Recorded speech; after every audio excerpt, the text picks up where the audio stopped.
This is the month of December, the season of joy, lights, merrymaking, and also time for men in saffron to storm a shopping mall because someone dared to put up some Christmas decorations. In Raipur's Magneto Mall, some 80 right-wing activists barged in, vandalized Christmas decorations worth lakhs, and threatened staff, all in the name of protecting Hindu culture. On the streets of Odisha, a man selling Santa caps is told that this is Hindu Rashtra, you can't celebrate Christmas here, while his entire crime is trying to feed his family by selling some red cloth with a pom-pom. Don't forget that Christmas time is also when all retailers make the most sales in a year. Staff have sales target to achieve, bonuses to get, all destroyed by some insecure goons. And this wasn't a one-off tantrum. Across India, from schools in Rajasthan to churches in Uttar Pradesh and Madhya Pradesh, even as far as Assam in the northeast, Christmas celebrations were being interrupted, stopped, or violently attacked by Hindutva terrorists. A civilization that once debated the nature of reality is now terrified of fairy lights and Santa Claus. And the justification is always the same. This is our culture. This is not allowed here. This hurts our sentiments. So today, let's talk about what this actually is. Not culture war, not religion. It is something more boring and more dangerous. Basically, it's bullying dressed up as tradition. Article 25 of the Indian Constitution guarantees freedom of conscience and the right to profess, practice, and propagate religion, subject to public order, morality, and health. Not selectively, not seasonally, fully. Translation: you can believe in Vishnu, Jesus, Allah, aliens, or a holy USB cable.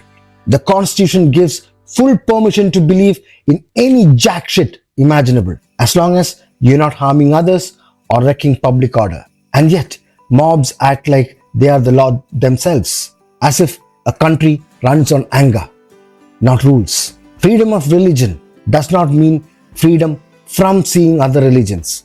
You can believe in miracles, reincarnation, heaven, hell. You can knock yourself doing all that. The Constitution gives you that freedom. You're free to believe in anything.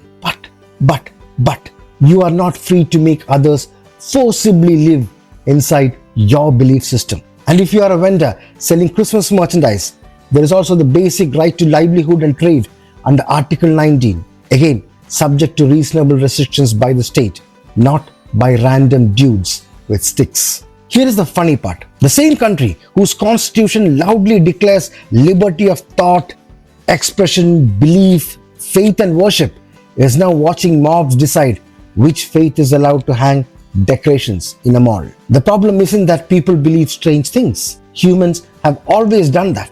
The problem starts when these beliefs turn into weapons used to control what others can celebrate or do.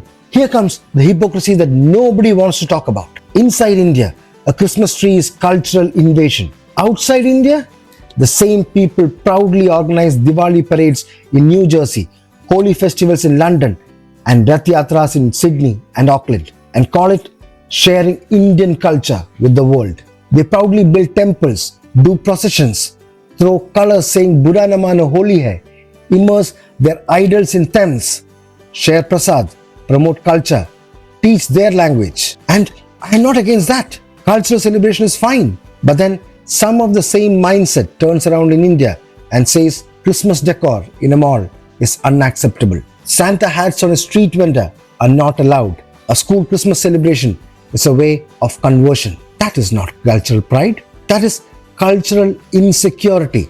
If you want pluralism abroad, you don't get to run a monopoly at home. Recently in South Auckland, a peaceful Sikh Nagar Kirtan with full permission was stopped by a far-right group performing a haka on the road, holding banners saying this is New Zealand, not India, and shouting Kiwis first and one true God. Different country, same sickness. My culture is sacred, yours is suspicious. The message is very clear. Your religion and culture are welcome only as long as they stay invisible. Sound familiar? Watch the pattern. In India, Hindu nationalists feel threatened by Christmas. In New Zealand, Christian nationalists feel threatened by Sikh and Indian processions. Both sides complain that the other's culture is taking over. Both wave their holy books and national flags, and both insist that only their God gets VIP road access, and both belong to the right wing. Coincidence? Here is why this matters to us in India. A lot of Indians watched that haka in New Zealand and said, disgraceful, let people practice their religion. Correct. That instinct is absolutely correct. Spot on. Now copy paste the same principle back home. Because if you defend religious freedom in Auckland but tolerate vandalism in Raipur, you're not pro-freedom, you're pro your team. The only consistent position is this: either everyone gets to exist in public or nobody does. Is Hinduism too turning into another Abrahamic one true way religion? I would want your opinions on this doubt of mine. I will tell you why I think so, and you can let me know your thoughts in the comments whether I am right in my thoughts or not. Okay, traditional Hinduism was messy. Thousands of gods, local cults, philosophy schools from hardcore atheism to devotional bhakti, and temples that absorbed influences from everywhere. No single church, no single pope, dozens of darshanas, local gods, sects that argue with each other for centuries. It was like a joint family where everyone fights, then still eats together. But the scene has changed drastically over the last decade or so. What we are watching now is something else: a narrowing, a standardization, one God, one culture, one narrative, and one authorized way to be truly Hindu, very similar to how Abrahamic religions historically enforced orthodoxy. Medieval Christianity had inquisitions, book bans, and blasphemy hunts. Modern Hindu nationalism offers its own version: social boycotts, lynch mobs, and street vetoes on what others can pray, eat, or celebrate. Look at the checklist: claims of exclusive ownership over public space, moral policing of festivals, harassment of minorities, talks of conversions as a civilizational threat, and a belief that the law should bend to religious emotions. That is not Hindu spirituality. That is power project wearing a tilak. That is not tradition. That is branding. When your God is confident, he doesn't need protection from Christmas lights and mall decorations or children wearing red hats with pom-poms.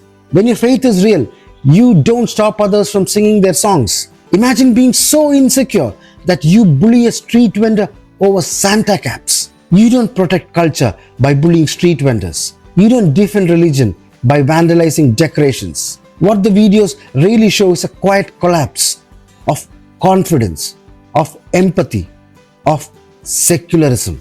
In the end, every religion that tries too hard to be the only truth slowly kills its own diversity. And I know plenty of Hindus hate this nonsense too, because they know vandalism is not devotion. Hinduism still has enough people within it who counter any wrongdoings within the religion.